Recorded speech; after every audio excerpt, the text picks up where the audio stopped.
Video को like कर दें। और दोस्तों 2020 टेस्ट सीरीज में अगर अभी तक आपने भाग नहीं लिया है, जो बिल्कुल फ्री होती है ना दोस्तों, सप्ताह में 2 दिन होती है, एक तो रविवार और गुरुवार को 2 दिन होती है। इस 2020 टेस्ट सीरीज में आप भाग ले सकते हैं और ये सभी के लिए है, बिल्कुल फ्री है। ऐप में जाकर के दोस्तों आप इस टेस्ट सीरीज का फायदा ले सकते हैं, ठीक है। चलिए, तो और जिन भी साथियों को कोर्स में एडमिशन लेना है दोस्तों, अभी निचोड़ क्लासेस चल रही हैं। हिंदी साहित्य का एक कोर्स मात्र 1099 में आप इसमें एडमिशन ले सकते हैं, जिसमें आपको टेस्ट भी मिलेंगे बहुत सारे, टिरकी वीडियो और टीजीटी पीजीटी स्पेशल निचोड़ क्लास वो भी आपको यहां पर मिलने वाली है, ठीक है। और सेल्फ स्टडी क्लासेस ऐप आपको डाउनलोड कर लेना है और एक बार वीडियो को लाइक जरूर कर देना है। तो हमारे जितने भी साथी हैं जिन्होंने अभी तक लाइक नहीं किया है और जिनको भी एडमिशन लेना है, वो आज ही नीचे नंबर चल रहे हैं दोस्तों, इन नंबरों से संपर्क कर सकते हैं। आपको करना क्या है दोस्तों, आपको करना है ये self study classes app, play store में जाइए, ये सेल्फ स्टडी क्लासेस आप सर्च करिए, इस ऐप को आप डाउनलोड करिए दोस्तों। और इस ऐप को डाउनलोड करके दोस्तों आप इसकी फ्री में इसमें टेस्ट सीरीज पढ़ सकते हैं। जिनको पेड कोर्स में एडमिशन लेना है वो पेड कोर्स में दोस्तों एडमिशन ले सकते हैं। ग्रुप डिस्कशन, बहुत सारी ऐसी चीजें जिन पर दोस्तों आप यहां पर अध्ययन कर सकते हैं बहुत अच्छे से, ठीक है। चलिए, तो आज का ये सेशन स्टार्ट करते हैं। आपको बताना है मलिक मोहम्मद जायसी के प्रसिद्ध प्रबंध काव्य का क्या नाम है। बताइए, मलिक मोहम्मद जायसी का प्रसिद्ध प्रबंध काव्य है और उस प्रबंध काव्य का आपको नाम बताना है। उस प्रबंध काव्य का क्या नाम है? मृगावती, पद्मावत, मधुमालती या फिर दोस्तों परमाल रासो। ये 4 विकल्प हैं, बताएं क्या हो जाएगा आपका राइट आंसर। मलिक मोहम्मद जायसी के प्रसिद्ध प्रबंध काव्य का नाम क्या है? प्रथम प्रमाणिक बड़ा महाकाव्य जो माना जाता है दोस्तों, वो माना जाता है कौन सा माना जाता है? उत्तर आपका राइट आंसर है दोस्तों पद्मावत। कौन सा माना जाता है?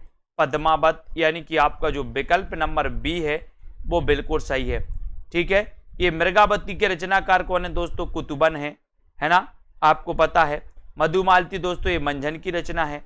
परमाल रासो तो आपकी पता ही है, ये जगनिक की रचना है, जगनिक की दोस्तों, है ना, ये आदिकालीन रचना मानी जाती है। जबकि प्रबंध काव्य की बात आई है तो आपका 2 नंबर जो है वो बिल्कुल सही है, ठीक है, पद्मावत, है ना। ये यहां पर आपको बताना है दोस्तों, पद्मावत 57 खंड हैं और 2 भागों में प्रकाशित माना जाता है।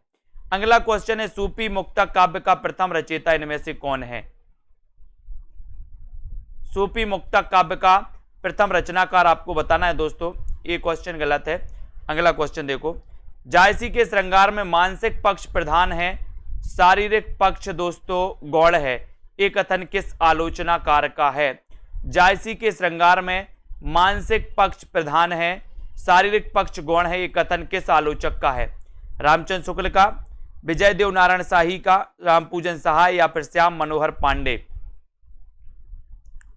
जायसी का आपको बताना है। जायसी का सभी लोग बताएंगे कि जायसी के श्रृंगार में मानसिक पक्ष प्रधान है, शारीरिक पक्ष गौण है, ये कथन किसका है?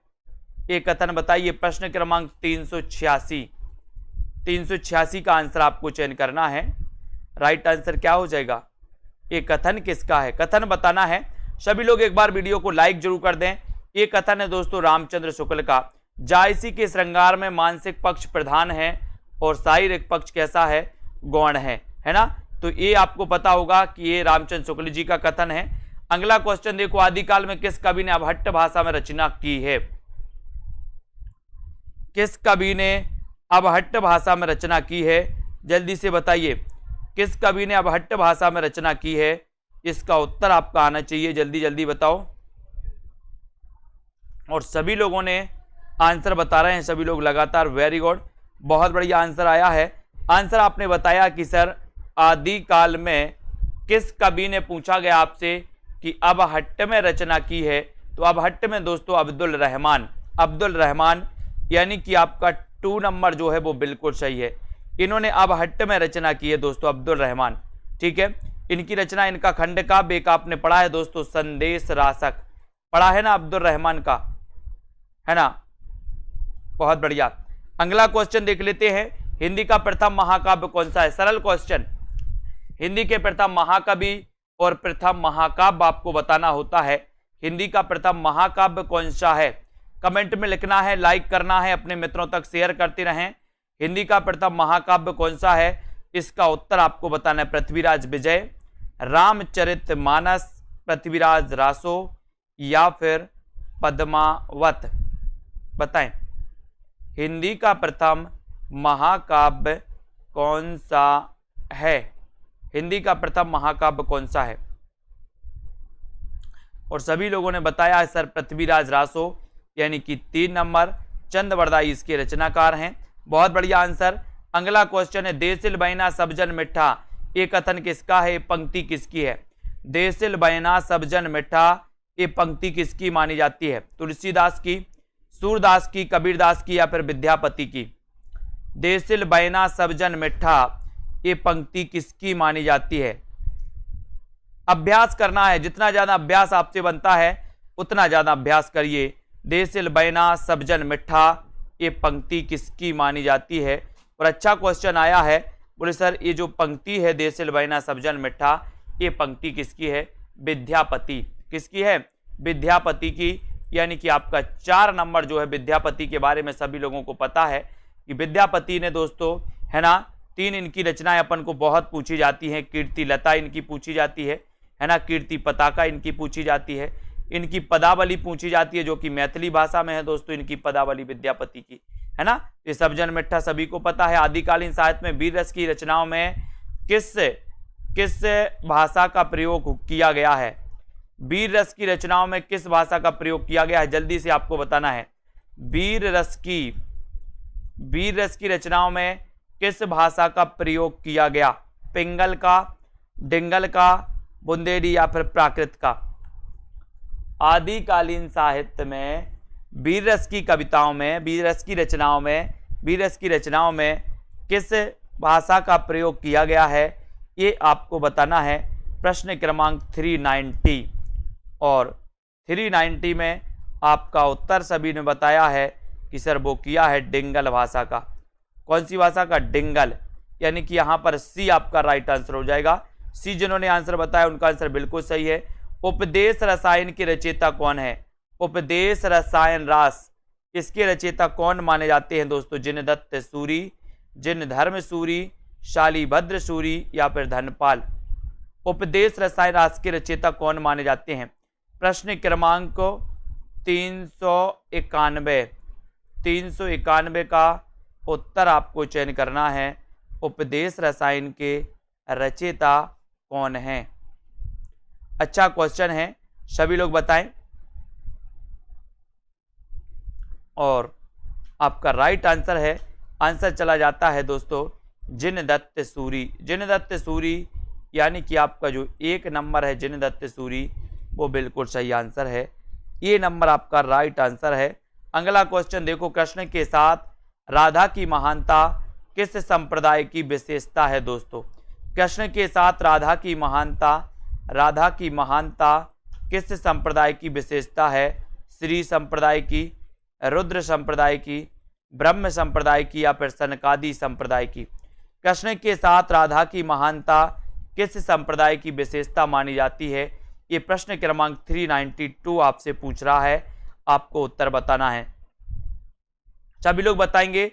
और जिन भी साथियों ने दोस्तों क्या नहीं किया है दोस्तों, जिन भी साथियों ने अभी तक वीडियो को लाइक नहीं किया है वो लाइक जरूर कर देंगे, ठीक है। हाँ, तब आपका राइट आंसर यहां पर हो जाता है दोस्तों सनकादि संप्रदाय। सनकादि संप्रदाय, है ना, की विशेषता मानी जाती कृष्ण के साथ राधा की महानता। और आपका जो उत्तर है 4 नंबर, वो बिल्कुल सही है। डी नंबर आपका राइट आंसर है। ओम जय जगदीश हरे की आरती की रचना किसने की? ओम जय जगदीश हरे आरती की रचना किसने की? बताइए। ओम जय जगदीश हरे, इस आरती की रचना बताना है किसने की दोस्तों। ये क्वेश्चन पूछा गया है कई बार, है ना। प्रश्न क्रमांक 393 का आंसर बताना है अपन को। ओम जय जगदीश हरे की आरती की रचना किसने की है? तब आपका बिल्कुल सही आंसर आ रहा है। बोले सर वो की है किसने? श्रद्धाराम फिल्लोरी ने। श्रद्धाराम फिल्लोरी ने, यानी आपका जो ए नंबर है वो बिल्कुल सही है है ना। ओम जय जगदीश हरि की आरती। अनामिका काव्य किसके द्वारा रचित है? अनामिका काव्य किसके द्वारा रचित है? निराला, अज्ञेय, धूमिल या फिर सुमन, बताएं। निराला काव्य किनके द्वारा रचित माना जाता है? सभी लोग वीडियो को लाइक जरूर कर देंगे एक बार, ठीक है। गीता देवी जी, आकाश जी, अमित जी, सभी लोग बताएंगे अनामिका काव्य किसके द्वारा रचित माना जाता है। अच्छा क्वेश्चन है, अनामिका काव्य आपसे पूछा गया है और आपका राइट आंसर हो जाता है दोस्तों क्या? ये है निराला। निराला यानी कि बी नंबर आपका बिल्कुल सही हो जाएगा। अनामिका काव्य किसके द्वारा रचित है? वो रचित है निराला के, ठीक है, बी नंबर बिल्कुल राइट आंसर। निहार की रचना किसने की दोस्तों? निहार के रचनाकार कौन माने जाते हैं? ये किसकी रचना है, ये आपको बताना है। सभी लोग वीडियो को लाइक कर दें और जिन भी साथियों ने अभी तक दोस्तों self study classes app download नहीं किया, वो ऐप को जरूर डाउनलोड कर लें। सेल्फ स्टडी क्लासेस ऐप को जरूर डाउनलोड कर लें। और जिन भी साथियों को अभी भी कोर्स में एडमिशन लेना है, टीजीटी पीजीटी वाले साथी, वो ले सकते हैं आराम से, बहुत अच्छा अध्ययन कर सकते हैं। अभी आप मात्र 1099 में एडमिशन ले सकते हैं दोस्तों। इस एडमिशन में आप बहुत अच्छा अध्ययन कर सकते हो। निहार की रचना किसने की? उत्तर चला जाता है महादेवी वर्मा, यानी कि एक नंबर आपका बिल्कुल सही है ना। 1907 में जन्म हुआ था दोस्तों महादेवी जी का। यामा के लिए इन्हें ज्ञानपीठ पुरस्कार भी मिला था, है ना। रहस्यवाद से प्रभावित मानी जाती हैं, बौद्ध धर्म से प्रभावित मानी जाती हैं, है ना। और नरेश मेहता को ज्ञानपीठ पुरस्कार किस रचना के लिए मिला? किस रचना के लिए मिला ज्ञानपीठ पुरस्कार? आपको पता होगा दोस्तों, सबसे पहले हिंदी में चिदंबरा के लिए ज्ञानपीठ पुरस्कार मिला था सबसे पहले। चिदंबरा के रचनाकार कौन है? तो पंत जी माने जाते हैं चिदंबरा के, है ना। चिदंबरा के पंत माने जाते हैं। अब नरेश मेहता को ज्ञानपीठ पुरस्कार किस रचना पर प्राप्त हुआ? महाप्रस्थान, संपूर्ण रचना कर्म, वन पाकी सुनो या फिर संशय की एक रात के लिए।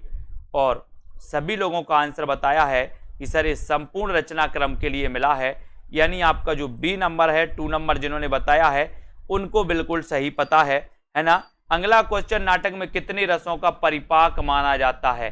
नाटक में कितने रसों का परिपाक माना जाता है?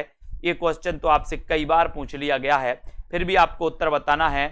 नाटक में कितने रसों का परिपाक माना जाता है? 2, 10, 7 या फिर 8? नाटक में कितने रसों का परिपाक माना जाता है? इसका उत्तर सभी लोगों को बताना है। कितने रसों का? अच्छा आंसर आ गया, सभी लोगों ने बताया कि बोले सर नाटक में 8 रसों का परिपाक माना जाता है। 4 नंबर आपका बिल्कुल सही है। वैसे भी आपने पढ़ा है कि सर भरत मुनि ने 8 रस ही माने हैं। कितने माने हैं? 8 रस ही माने हैं, ठीक है। तो यहां पर आपका राइट आंसर 8 है। काल क्रमानुसार इनमें सबसे पुराने लेखक कौन है? सरदार पूर्णसेन, किशोरीलाल गोस्वामी, भारतेंदु हरिश्चंद्र या फिर श्याम सुंदर दास? बताएं, काल क्रम के अनुसार इनमें से सबसे पुराने लेखक कौन माने जाते हैं? बताएं जल्दी से, वीडियो को लाइक कर दें एक बार। इनमें से सबसे पुराने लेखक आपको बताना है। उत्तर क्या हो जाएगा आप लोगों का? काल क्रमानुसार इनमें से सबसे पुराने लेखक कौन हैं? कौन है सबसे पुराने लेखक? और सीधा आंसर जा रहा है, सभी लोगों का जा रहा है भारतेंदु हरिश्चंद्र की ओर इशारा है सभी का। बोले सर हरिश्चंद्र जी हैं, भारतेंदु जी हैं सबसे पुराने, है ना। तो इनका आपका जो 3 नंबर है वो बिल्कुल सही है। Very good answer. 3 नंबर जिन्होंने बताया बिल्कुल सही। नागार्जुन द्वारा रचित मछुआरों के जीवन पर आधारित रचना कौन सी है दोस्तों? मछुआरों के जीवन पर आधारित रचना कौन सी है? उपन्यास बताना है, कौन सा उपन्यास है वो जो मछुआरों के जीवन पर आधारित है? बूंद और समुद्र है, वरुण के बेटे, सागर लहरें और मनुष्य या फिर डूब, है ना। इनमें से आपको चयन करना है। सभी लोग वीडियो को लाइक कर दें एक बार।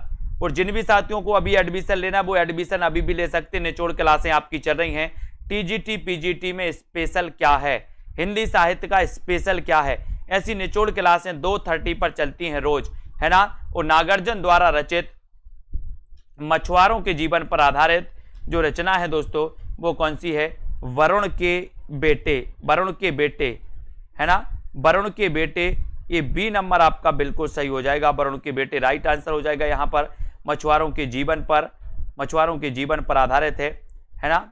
बी जिन्होंने बताया है उनका आंसर सही है कि सागर लहरें और मनुष्य, कौन सा है?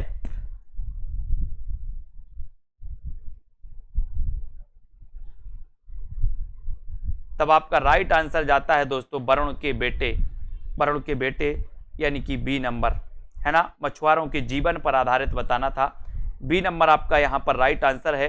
अगला है महाकाल उपन्यास के लेखक कौन है? महाकाल उपन्यास के लेखक कौन है बताइए? अमृत राय हैं, अमृतलाल लांगर हैं, विष्णु प्रभाकर हैं या फिर उदय शंकर भट्ट हैं? बताएं।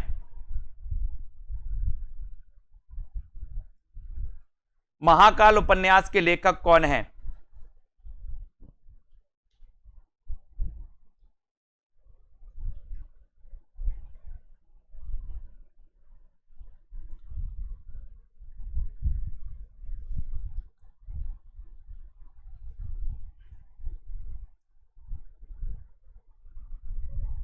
जल्दी से आपको चयन करना है और यहां पर महाकाल उपन्यास के लेखक आपको बताना है। और महाकाल जो उपन्यास है वो उपन्यास किसका है? किसका है? अमृतलाल राय का है, अमृत राय का है, अमृतलाल लांगर का है या फिर दोस्तों विष्णु प्रभाकर या उदय शंकर भट्ट, है ना। यहां पर सीधा उत्तर आपका जाता है दोस्तों अमृतलाल नांगर, है ना। अमृतलाल लांगर यानी कि आपका जो 2 नंबर है वो बिल्कुल सही है ना। अब आपको बताना है सागर लहरें और मनुष्य के रचनाकार कौन है? सागर लहरें और मनुष्य के रचनाकार कौन है? जल्दी से बताओ, सागर लहरें और मनुष्य के रचनाकार कौन है? महाकाल उपन्यास के लेखक अमृतलाल नांगर हैं, यानी बी नंबर आपका बिल्कुल सही है यहां पर तो, ठीक है। आपको बताना है सागर लहरें और मनुष्य, ये इसके रचनाकार कौन है? फटाक से बताएं। देश विभाजन की त्रासदी किस उपन्यास में वर्णित है? सागर लहरें और मनुष्य के रचनाकार कौन है ये बताओ पहले तो। और यहां पर 399 में आपसे क्या पूछा गया था? इसमें आपसे दोस्तों नागार्जुन द्वारा रचित पूछा गया था, है ना। और आपको पता है कि सागर लहरें और मनुष्य ये किसका है? ये उदय शंकर भट्ट जी का है ना, उदय शंकर भट्ट का। देश विभाजन की त्रासदी किस उपन्यास में वर्णित है?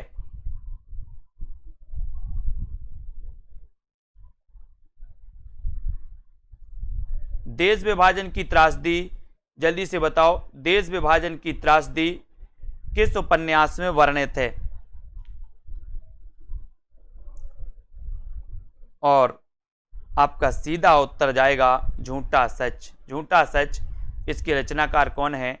यशपाल। झूठा सच यशपाल, ठीक है। यशपाल आपका सही है, 3 नंबर आपका बिल्कुल सही हो जाएगा, ठीक है। बहुत बढ़िया। अगला क्वेश्चन, इनमें से कौन सा उपन्यास भीष्म साहनी द्वारा रचित नहीं है? तो बताएं कौन सा उपन्यास भीष्म साहनी द्वारा रचित नहीं है? झरोके, कड़ियां, बसंती या फिर पीढ़ियां, कौन सा उपन्यास भीष्म साहनी द्वारा रचित नहीं है?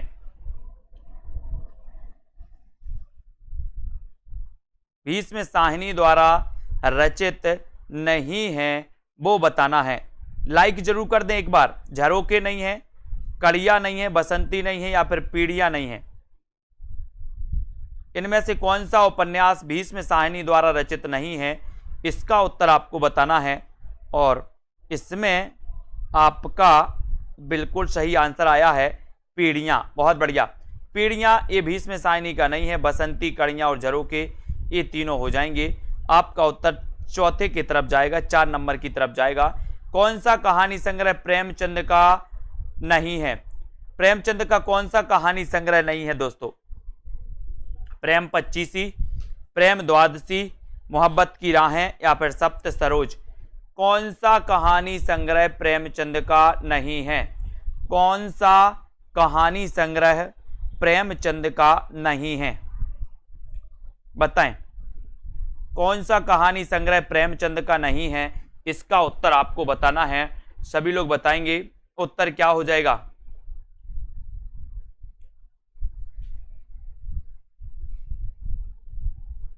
प्रश्न क्रमांक 403 आपको बताना है कौन सा कहानी संग्रह प्रेमचंद का नहीं है, इसका उत्तर आने चाहिए और सभी लोगों ने आंसर बताया है कि सर मोहब्बत की राहें यानी 3 नंबर, ये नहीं है।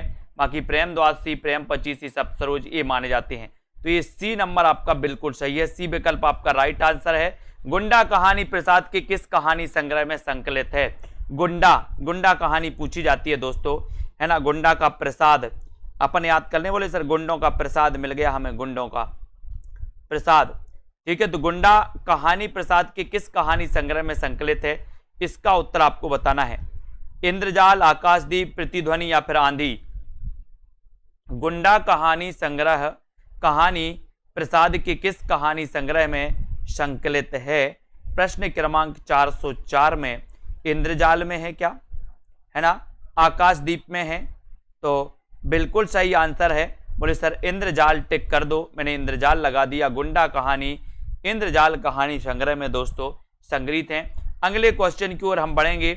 अगला क्वेश्चन देखेंगे, बाल मुकुंद गुप्त ने किस वर्ष में प्रताप नारायण पर हिंदी का प्रथम संस्मरण इन्होंने लिखा था? ये क्वेश्चन पूछा जाता है दोस्तों कि हिंदी का प्रथम संस्मरण बाल मुकुंद गुप्त ने लिखा था प्रताप नारायण मिश्र पर, तो किस सन में लिखा था? ये क्वेश्चन आया हुआ है पिछले एग्जामों में। बाल मुकुंद गुप्त ने किस वर्ष में प्रताप नारायण मिश्र पर दोस्तों हिंदी का प्रथम संस्मरण लिखा था? 1910 में, 1948 में, 16 में या फिर 1907 में?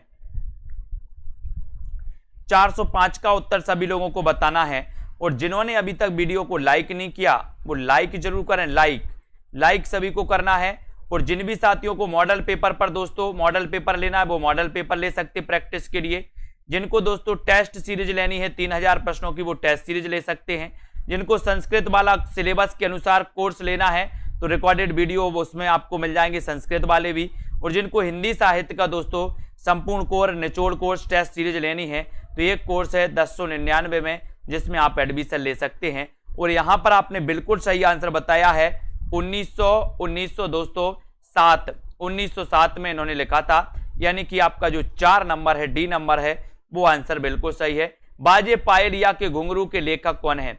बाजे पायलिया के घुंघरू, ये 406 का उत्तर आपको बताना है। कन्हैया लाल मिश्र प्रभाकर हैं, है ना, कन्हैया लाल मिश्र प्रभाकर, कन्हैया लाल ओझा, कन्हैया लाल माणिकलाल मुंशी या फिर सोहन लाल द्विवेदी? बताएं। बाजे पायलिया के घुंघरू के लेखक कौन माने जाते हैं? बाजे पायलिया के घुंघरू के लेखक कौन माने जाते हैं? इसका उत्तर आपको चयन करना है। सभी लोग बताएंगे। अच्छा क्वेश्चन है। कन्हैया कन्हैया का चक्कर है, देखते हैं कौन कन्हैया बनता है। अब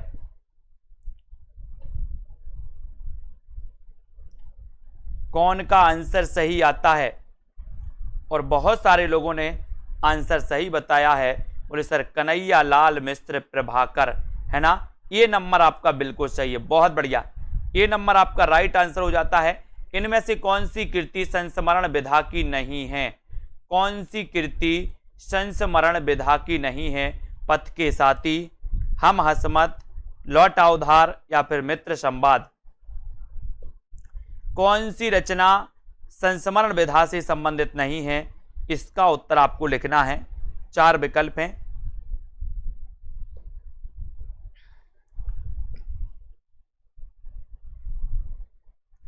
कौन सी कृति संस्मरण विधा की नहीं मानी जाती?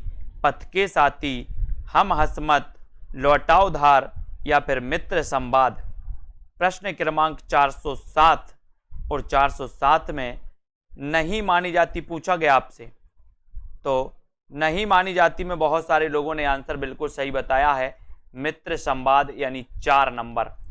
4 नंबर मित्र संवाद आपका बिल्कुल सही है, वेरी गुड आंसर। अगला क्वेश्चन देखते हैं दोस्तों। आप प्रवासी की यात्राएं नामक कृति के रचनाकार कौन हैं? आप प्रवासी की यात्राएं, ये कृति किसकी है? इस कृति के रचनाकार कौन है? बताएं। आप प्रवासी की यात्राएं, डॉक्टर नगेंद्र दोस्तों, है ना, अभिमन्यु अनंत, डॉक्टर धर्मवीर भारती या फिर कन्हैया लाल नंदन? आप प्रवासी की यात्राएं के रचनाकार कौन माने जाते हैं? इसका उत्तर बताना है।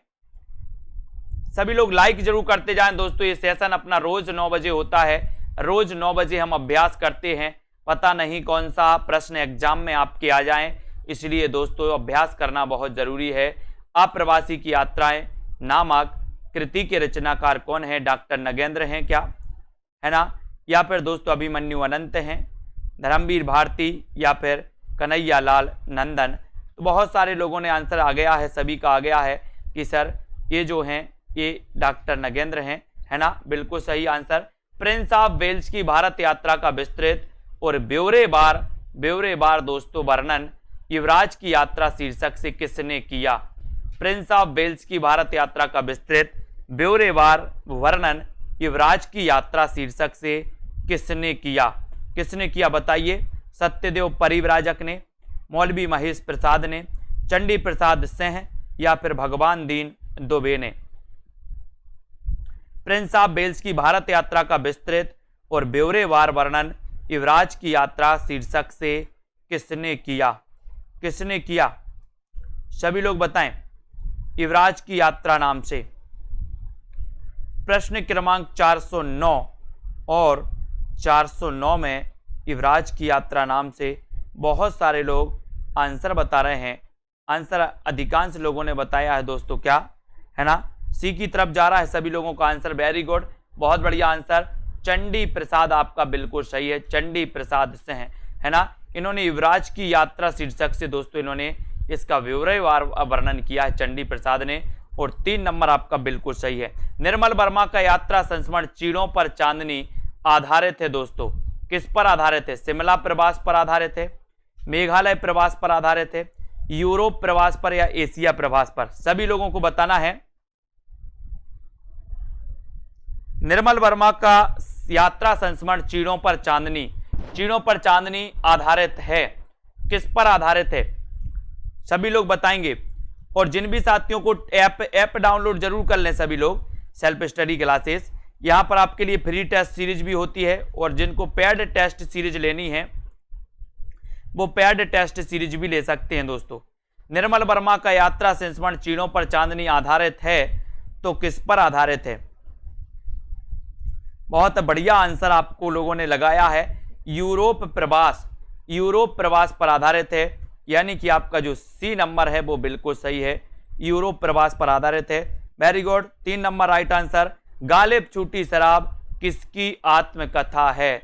गालिब छूटी शराब किसकी आत्मकथा है? मुद्रा राक्षस की, कमलेश्वर की, मोहन राकेश या फिर रविंद्र कालिया? गालिब छूटी शराब के रचनाकार कौन माने जाते हैं? और ऐसे कितने हमारे साथी हैं जिन्होंने अभी तक सेल्फ स्टडी क्लासेस का ऐप डाउनलोड नहीं किया? ऐप को जरूर डाउनलोड करें, है ना। और गालिब छूटी शराब ये आपको बताना है। सभी लोग बताएंगे गालिब छूटी शराब इनमें से किसकी आत्मकथा है? और उत्तर आपका सीधा चला जाता है दोस्तों, क्या चला जाता है? रविंद्र कालिया, यानी कि 4 नंबर आपका बिल्कुल सही है। रविंद्र कालिया आपका राइट आंसर है। अगला क्वेश्चन है, मैं बोरिसा इल्ला किसकी रचना है? मैं बोरिसा इल्ला किसकी रचना है? अनामिका की, महुआ माझी, मैत्रेयी पुष्पा या फिर दोस्तों रविंद्र कालिया? मैं बोरिसा इल्ला किसकी रचना है?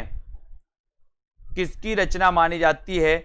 मैं बोरिसा इल्ला के रचनाकार कौन है? बहुत अच्छा प्रश्न है दोस्तों। बोरिसा इल्ला, बोरी मैंने याद भी करवाया था, बोरी में भरना है क्या? बोरी बताते हैं कि देखते कौन कौन सही बता रहा। मैं बोरिसा इल्ला 412,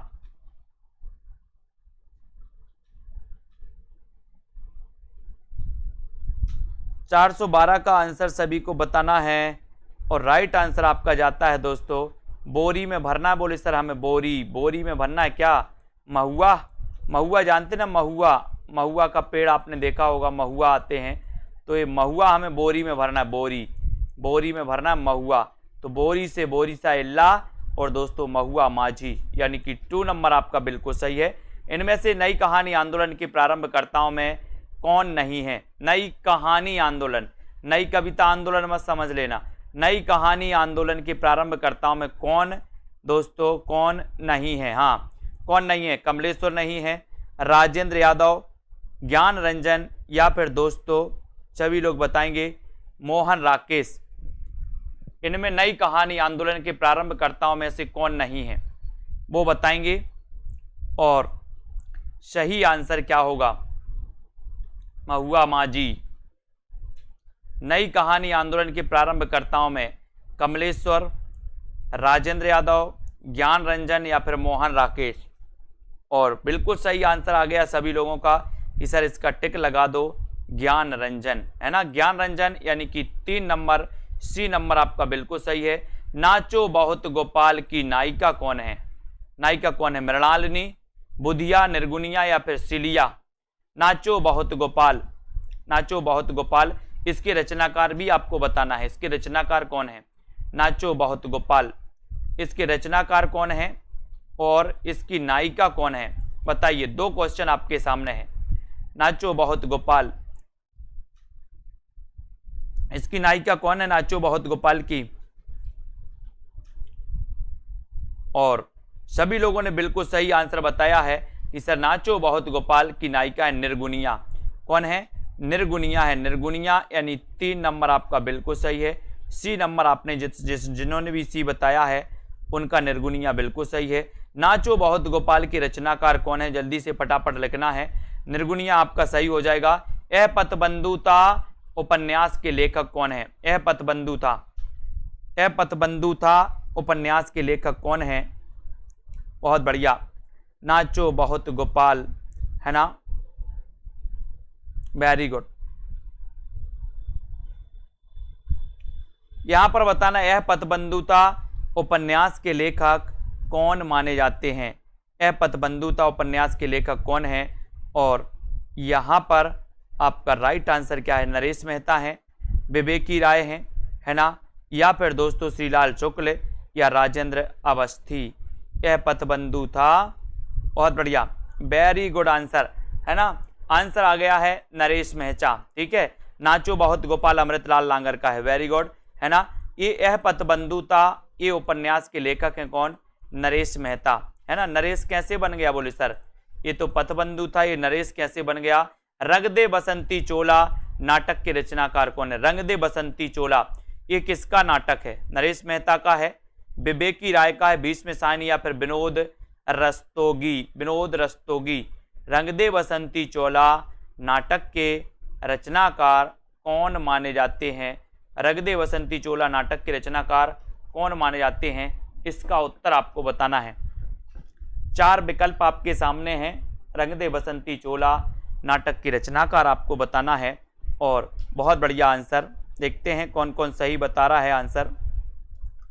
और बहुत सारे लोगों ने बिल्कुल सही आंसर बताया है कि सर ये भीष्म साहनी का है, रंग दे बसंती चोला। रंग दे बसंती चोला ये जो नाटक है ये भीष्म साहनी का है। सी नंबर आपका बिल्कुल सही है, बिल्कुल राइट आंसर। भारतेंदुकालीन किस उपन्यास से आधुनिकता की शुरुआत मानी जाती है? भारतेंदुकालीन किस उपन्यास से आधुनिकता की शुरुआत मानी जाती है? वह कौन सा उपन्यास है जिससे आधुनिकता की शुरुआत मानी जाती? रानी केतकी की कहानी, परीक्षा गुरु, 100 अजान एक सुजान या फिर चंद्रकांता? बताएं जल्दी से।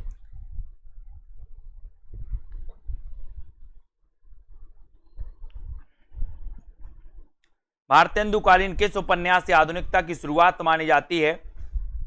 अच्छा क्वेश्चन है और सभी लोगों ने बताया है कि सर इसमें परीक्षा गुरु लगा दो।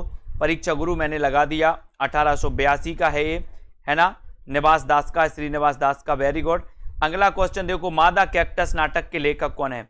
मादा कैक्टस ये नाटक किसका है दोस्तों? मादा कैक्टस ये नाटक भी कई बार पूछा गया। मादा कैक्टस नाटक के रचनाकार कौन माने जाते हैं? मादा कैक्टस नाटक के रचनाकार कौन माने जाते हैं? रांगे राघव, लक्ष्मी नारायण लाल, हरिकृष्ण प्रेमी या फिर जयशंकर प्रसाद? मादा कैक्टस नाटक के रचनाकार कौन हैं? और उत्तर है यहाँ पर क्या बताया आप लोगों ने? आप लोगों ने उत्तर चयन किया है कि सर लक्ष्मी नारायण लाल, यानी कि बी नंबर जो है मादा कैक्टस नाटक के रचनाकार लक्ष्मी नारायण लाल हैं। वेरी गुड आंसर, बहुत बढ़िया। यदि प्रेम ही जीवन का सत्य है तो संसार ज्वालामुखी, इसका संबंध किससे है? चंद्रगुप्त कार्नेलिया, ध्रुव सोमनी कोमा, चंद्रगुप्त अलका या स्कंदगुप्त बसंत सेना? तो बताएं, ये कथन आपसे है दोस्तों, ये संवाद जो है ये किसका किससे है? यदि प्रेम ही जीवन का सत्य तो संसार ज्वालामुखी। आज ही अपन ने पढ़ा था नाटक में। देखते हैं कौन बता पा रहा है इसका सही उत्तर। यदि प्रेम ही जीवन का सत्य है तो संसार ज्वालामुखी, ये बताना है। बताएं कौन कौन बता रहा है। और बहुत बढ़िया आंसर आया है कि सर इसका उत्तर ही आपको लगाना है, तो आप ये नंबर लगा दो। ये नंबर आपका यहाँ पर बिल्कुल सही हो जाएगा दोस्तों। चंद्रगुप्त से कार्नेलिया का एक कथन है, 1 नंबर राइट आंसर है। ठीक है, अब यहाँ पर दोस्तों अपन को पढ़ना है अगला क्वेश्चन, गीति नाट्य अंधा योग। अंधा अपन ने आज गीति नाट्य पढ़े थे ना।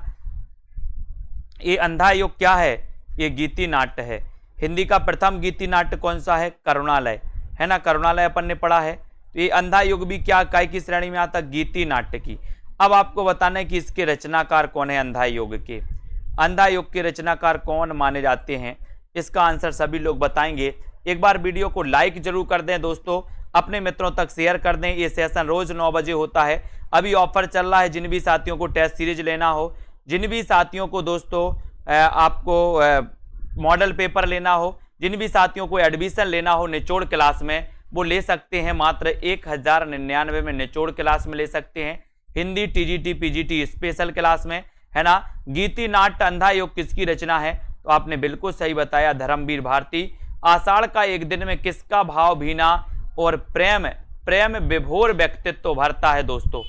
बताएं, आषाढ़ का एक दिन में किसका भाव भीना और प्रेम विभोर व्यक्तित्व भरता है? किसी का नहीं, अंबिका का, मल्लिका का या कालिदास का?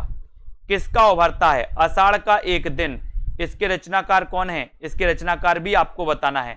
आषाढ़ का एक दिन के रचनाकार कौन माने जाते हैं, ये उत्तर बताना है। तो यहां पर आषाढ़ का एक दिन, इसमें आपको ये चयन करना है और इसके रचनाकार भी बताना है। 2 क्वेश्चन आपसे पूछ लिए गए, तो आपने बता दिया है बिल्कुल सही आंसर। बोले सर किसका भाव भीना और प्रेम विभोर व्यक्तित्व का उभरता है? तो वो है मल्लिका का। किसका? मल्लिका का, यानी कि बी नंबर आपका बिल्कुल सही है। भाव विभोर प्रेममय, है ना। तो मल्लिका बी, सी नंबर आपका सही हो जाएगा यहाँ पर। और आपको पता है कि इसके रचनाकार कौन है, वो भी आपको कमेंट में लिखना है। आपने सही उत्तर बताया है, आषाढ़ का एक दिन। वेरी गुड, मोहन राकेश का है दोस्तों। मोहन राकेश की कौन सी रचना नहीं है, बताइए। 4 विकल्प हैं। मोहन राकेश की कौन सी रचना नहीं है? छोटे छोटे ताजमहल, आषाढ़ का एक दिन, अंधेरे बंद कमरे और लहरों के राजहंस। कौन सी रचना मोहन राकेश की नहीं है? कौन सी रचना मोहन राकेश की नहीं है? इसका उत्तर सभी लोग बताएंगे। उत्तर क्या हो जाएगा? कौन सी रचना मोहन राकेश की नहीं है? ये आषाढ़ का एक दिन तो आपने अभी पढ़ा है ना। लहरों के राजहंस भी आपको पता है। और कौन सी नहीं है? छोटे छोटे ताजमहल, यानी कि आपका एक ही तरफ उत्तर चला जाता है। ये मोहन राकेश की रचना नहीं है दोस्तों, छोटे छोटे ताजमहल, है ना। आचरण की सभ्यता निबंध के लेखक कौन है? आचरण की सभ्यता, ये किसका निबंध है? चंद्रधर शर्मा गुलेरी का, अध्यापक पूर्ण सिंह का, श्याम सुंदर दास का या फिर बाल मुकुंद गुप्त का? बताएं सभी लोग। आचरण की सभ्यता निबंध के रचनाकार कौन माने जाते हैं, ये आपका प्रश्न है। और आपने बहुत बढ़िया आंसर बताया है कि सर आचरण की सभ्यता के जो रचनाकार हैं, ये जो निबंध है, ये निबंध है दोस्तों किसका? अध्यापक पूर्ण सिंह का। अध्यापक पूर्ण सिंह का निबंध है, यानी कि आपका जो बी नंबर है अध्यापक पूर्ण सिंह, वो बिल्कुल सही आंसर है। बी नंबर आपका राइट आंसर हो जाएगा। अगला क्वेश्चन है, 8वां सर्ग किसका नाटक है? 8वां सर्ग किसका नाटक है, ये बताना है आपको। 8वां सर्ग किसका नाटक है? जयशंकर प्रसाद का, भारतेंदु हरिश्चंद्र का, सुरेंद्र वर्मा का या फिर बाल मुकुंद गुप्त का? 8वां सर्ग किसका नाटक है? 8वां सर्ग किसका नाटक है? इसका उत्तर आपको लिखना है। और 8वां सर्ग दोस्तों बहुत बढ़िया आंसर है, सभी लोग बताएंगे। उत्तर क्या हो जाएगा? 8वां सर्ग सुरेंद्र वर्मा। 8वां सर्ग सुरेंद्र वर्मा, जो आपने बिल्कुल सही आंसर बताया। 3 नंबर आपका बिल्कुल सही हो जाएगा। वेरी गुड आंसर, बहुत बढ़िया। अब जिन भी साथियों को दोस्तों सेल्फ स्टडी क्लासेस ऐप में एडमिशन लेना है, विस्तृत अध्ययन प्लस टेस्ट ट्रैक निचोड़ क्लास हैं, ये सारी चीजें आपको पढ़नी है, लाइव क्लासें पढ़नी है प्लस रिकॉर्डेड कोर्स पढ़ना है, तो अभी आपको self study classes app download करना है। ठीक है, अभी डाउनलोड करिए और दोस्तों आज ही एडमिशन लेकर के अध्ययन करिए। अध्ययन आपके लिए बहुत जरूरी है, अभ्यास आपके लिए बहुत जरूरी है। इसमें आपको लगभग दोस्तों इस 1099 के कोर्स में आपके लिए दोस्तों 2000 प्लस क्वेश्चन की टेस्ट सीरीज मिलेगी, टेस्ट मिलेंगे टॉपिक वाइज, है ना, विस्तृत अध्ययन मिलेगा, टेस्ट ट्रैक वाले वीडियो मिलेंगे, डाउट्स वाले वीडियो मिलेंगे, निचोड़ क्लास जो टीजीटी पीजीटी के लिए स्पेशल क्लास है वो क्लास भी आपको यहाँ पर मिलने वाली है। और ये जो कोर्स है आपके जूनियर टेट के लिए भी दोस्तों ये इंपॉर्टेंट रहेगा, जूनियर सुपर टेट के लिए भी इंपॉर्टेंट रहेगा। तो जिन भी साथियों को अभी कोर्स में एडमिशन लेना है, अभी ऑफर है, तो अभी ऑफर का लाभ लेते हुए दोस्तों एडमिशन लें, अपना अध्ययन करें, अपने मित्रों तक शेयर करते रहें। राम मिलन जी, मोहित, अनूप जी, आशा जी, ठीक है, और ललिता जी, जितेंद्र जी, बीनू जी, और दोस्तों विश्वास मलिक जी, गीता देवी जी, है ना, निरूपम जी, सरिता जी, देवेंद्र जी, आरती जी, पलक जी, जया जी, बहुत बढ़िया, बीनू जी, राम मूरत जी, मोहित जी, तनु जी, कुरैसी जी, विजय लक्ष्मी जी, शिवांश जी, रेसू जी, उदय जी, मुकेश जी, दीक्षांत जी, रीता जी, सरोज जी, संजय यादव जी, मनीषा जी, रजनी जी, तनु, हेमानी जी, सभी साथियों को धन्यवाद। सभी साथी वीडियो को लाइक करते रहें, ऐप को डाउनलोड कर लें, ऐप में जाकर के रेटिंग भी आप लोग दे सकते हैं। ऐप आपको कैसे लगा, आपको किस प्रकार से मददगार हो रहा है सेल्फ स्टडी क्लासेस ऐप, वो आप ऐप में प्ले स्टोर में जाके ऐप में रेटिंग दें, वहां पर एक कमेंट आपका जरूर दिखना चाहिए कि सर हमें भी अच्छा लग रहा है आपका जो ऐप है ना, तो वहीं आपका एक कमेंट जरूर दिखना चाहिए। तो और दोस्तों मैं देखता हूं कि वहां पर किस किस ने कमेंट किए हैं, किस किस को अच्छा लग रहा है ऐप, है ना। और दोस्तों आपको रिव्यू जरूर देना है सेल्फ स्टडी क्लासेस ऐप पर जाकर के, प्ले स्टोर में जाकर के, ठीक है, बिल्कुल, है ना। दीक्षा, दारसू, हरिओम जी, रागिनी, गीता जी, नीरज जी, डॉली जी और सभी साथियों को धन्यवाद। अजय कुशवाहा, हेमलता जी, सपना जी, पुष्पा जी, मनीषा, राम जी, नीरज जी, शशि जी, जितेंद्र, रामलाल जी, ठीक है, सभी साथियों को धन्यवाद। संजय पाठक जी और नेभ्य जी, बहुत बढ़िया, रेखा त्रिपाठी जी, विवेक यादव जी, धन्यवाद धन्यवाद सभी साथियों को, ठीक है, बहुत बढ़िया। जय हिंद। 10 बजे दोस्तों एग्जाम पर क्लास होगी, उसको जरूर अटेंड